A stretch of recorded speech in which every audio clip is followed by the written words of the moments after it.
How to register passport. Due to a new Korean government policy effective January 1st, 2026, foreign nationals are now required to register their passports to continue overseas remittance.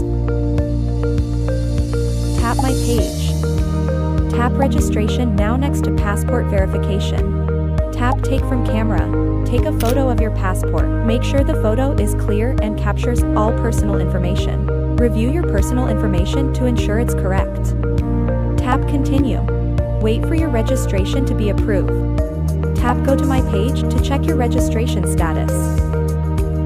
Registration complete will be displayed once approved. All done. You can now send money abroad through our app.